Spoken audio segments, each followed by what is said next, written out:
Good morning. आज हम समझेंगे कि साधारण ब्याज और चक्रवृद्धि ब्याज के आधार पर कितने सारे सवाल बनाए जाते हैं। तो पहला सवाल ये है कि वह मूलधन ज्ञात करें जिस पर 8% वार्षिक दर से 3 वर्ष का साधारण ब्याज अगर 1200 रुपया है, अगर मूलधन को दुगना कर दे तो 10% वार्षिक दर से 2 साल का चक्रवृद्धि ब्याज क्या होगा। साधारण ब्याज का मतलब होता है सिंपल इंटरेस्ट और चक्रवृद्धि ब्याज का मतलब होता है कंपाउंड इंटरेस्ट। तो आपसे जो सवाल पूछा जा रहा है, पहले तो पूछा जा रहा है कि मूलधन बताइए। तो मूलधन आपको जानने की जरूरत नहीं है, ब्याज बराबर होता है मूलधन गुने समय गुने दर बटा में 100, बस आप यही जान लीजिए। तो ब्याज है आपके पास 1200 रुपया, तो ब्याज बराबर होता है मूलधन नहीं मालूम, मूलधन गुने समय गुने दर और बटा में 100। यहाँ से हम जब काटेंगे तो देखिएगा ये 12, 8 तरीके 24 है, तो 12 दूना 24 काट दिए। 2 से हम यहाँ से काटेंगे तो ये 50 बार में कटेगा और क्रॉस मल्टीप्लाई करेंगे तो मूलधन आ जाएगा हमारे पास 5000 रुपया।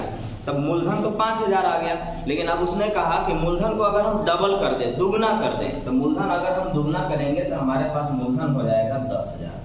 अब हमको यहाँ से क्या करना है ना कि 10% वार्षिक चक्रवृद्धि ब्याज दर से 2 साल का चक्रवृद्धि ब्याज बताना है।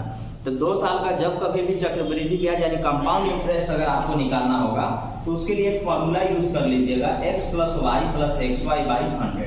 जो भी आपके पास रेट दिया हुआ रहेगा, दर दिया हुआ रहेगा, उसी को इस पर बैठा दीजिएगा। ये रहा आपका x भी 10, y भी 10। अब यहाँ पर हम यहाँ पर रखेंगे तो ये रहा आपके पास 10 + 10 + 10 गुने 10 और बटा में 100। तो यहाँ से काटेंगे तो 10 10 20 और 1 21। तो हमारे पास जो 21% आया वो 2 साल का रेट आया, दर आया। ध्यान रखिएगा, साधारण ब्याज अगर रहता तो 1 साल में 10% तो 2 साल में 20% होता, लेकिन चक्रवृद्धि ब्याज है, कंपाउंड इंटरेस्ट है, उसमें ब्याज पर ब्याज लगता है, इसलिए 10 और 10 20% नहीं होगा, बल्कि x + y + xy/100 करेंगे और पता चल जाएगा कि 2 साल में वो कितना परसेंट होने वाला है। तो ये रहा हमारे पास 21%। अब हमसे बोला गया कि 10,000 का 21% कितना होगा, तो 2100 होगा, आपको पता ही है। तो यहाँ से निकाल लीजिए आपके 10,000 का 21% कितना होगा, तो 10,000 का 21% हो जाएगा आपके पास 2100। और ये रहा।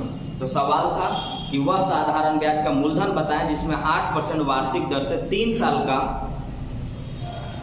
साल का साधारण ब्याज 1200 है। तो मूलधन क्या है, तो मूलधन निकालने के लिए ब्याज बराबर मूलधन गुने समय गुने दर बटा 100, मूलधन आ गया 5000।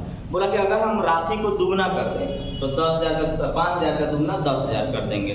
अब 2 साल का हमको कंपाउंड इंटरेस्ट यानी चक्रवृद्धि ब्याज बताइए। तो चक्रवृद्धि ब्याज का फॉर्मूला होता है 2 साल का x + y + xy/100। ये रहा 10 + 10 + 10 गुने 10 बटा में 100।